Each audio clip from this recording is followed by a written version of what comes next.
என்ன வார்த்தை இது? பைத்தியம் மாதிரி பேசுறாங்கன்றாங்க. இந்த மரபுக்கு விரோதமான வார்த்தைகளை பேசுவது, இதையெல்லாம் அவர்கள் தவிர்க்க வேண்டும். இந்த சைடு கண்ட்ரோல் பண்றதுக்கு வெற்றி தலைவர்களுடைய ஒரே ஒரு கடைக்கன் பார்வை போதும். ஆனா எல்லாரும் கேட்டுக்கொள்ளுங்க, நேரலை கொடுத்துட்டு இருக்கோம். என்ன வார்த்தை இது? இப்ப அடிக்கிறதுக்கு பாஞ்சு வராரு, கைய வாங்கிட்டு வராரு.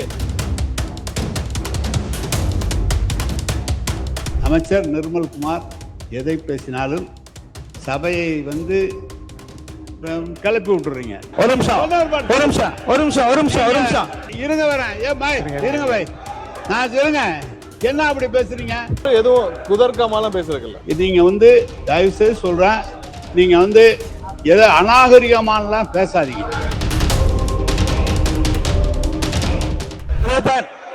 இல்ல ஒரு நிமிஷம் மாண்புமிகு பள்ளி கல்வித்துறை அமைச்சர்.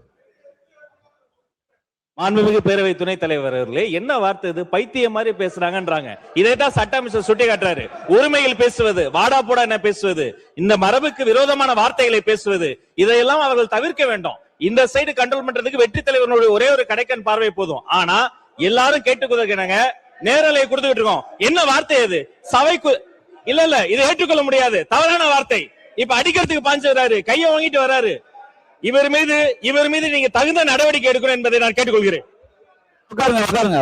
உட்காருங்க. அண்ணா ஒரு நிமிஷம். இந்த சம்பவத்தை பத்தி ஆய்வு பண்ணி பேரவை தலைவர் வந்ததுக்கு அப்புறம் தகுந்த பேரவை விதிகளுக்கு உட்பட்டு என்ன நடவடிக்கை எடுக்குமோ அதை எடுப்பார். நீங்க பேசுங்க. ஒரே ஒரு நிமிஷம். மாண்புமிகு அமைச்சர் நிர்மல்குமார் எதை பேசினாலும் சபையை கிளப்பி விட்டுறீங்க. அவரு நான் அமைச்சர் இன்றைக்கு மாண்புமிகு அமைச்சர் ஆனந்த் அவர்கள் இருக்கிறார்கள். அவர்கள் பேசுவதோ அல்லது அதிகாரியோ நம்முடைய இருங்க, நான் சொல்லிடுறேன். நான் சொன்னவர் ஒரு நிமிஷம்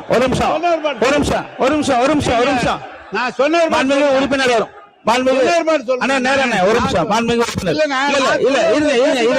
இருங்க நான் சொல்றேன். இருங்க இங்க பாருங்க. இருங்க அண்ணா ஒரு நிமிஷம். இல்ல அங்க மைக் கொடுக்காதீங்க, கட் பண்ணுங்க.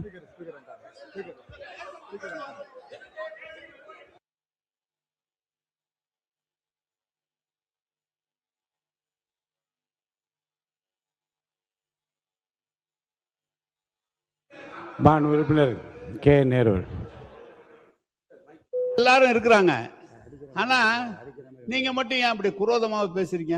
இருங்க வரேன். என்ன இருங்க வரேன். ஏன் பாய் இருங்க பாய், நான் சொல்லுங்க, என்ன அப்படி பேசுறீங்க? ஏன் அப்படி பேசுறீங்க? சட்டம் இருங்க. நீங்க நான் அப்புறம் ஏதாவது சொன்னா வருத்தப்படுவீங்க. ஒன்னொன்னா சொல்லிட்டு இருப்ப காமிக்கிறீங்க.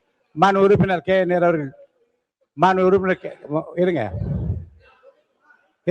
உறுப்பினர் கே நேரு அவர்களுக்கு உட்காருங்க. ஒவ்வொருத்தரும் நான் வரேன். கொஞ்சம் இருங்க. மாண்புமிகு சட்டத்துறை அமைச்சர் இருங்க, நீங்க விளக்கமா பேசுங்க, பதில் சொல்லுங்க. மாண்புமிகு பேரவை தலைவர் கேட்டுதான் யாரும் எதுவும் குதர்க்கமாலாம் பேசுறதுல. அதாவது ஒரு சில வார்த்தைகள் முதல்வர் பேசுற போது குறுக்கிடுறதும், இல்ல பொதுச் செயலாளர் இல்ல நீர்வள பாசத்துறை நம்ம அமைச்சர் பேசுறப்ப குறுக்கிடுறதும், அங்கிருந்து தேவையில்லாத கமெண்ட் பாஸ் பண்றோம். இது பொதுவான கோரிக்கை தான். என்னன்னா அவர்கள் அங்கேயும் பார்க்கணும்னு ஆசைப்படுறாங்க. இது பொதுவான கோரிக்கையா தான் நாங்க சொன்னேன் தவிர யாருடைய இங்க யாரையும் குதர்க்கமாலாம் பேசுறதில்ல.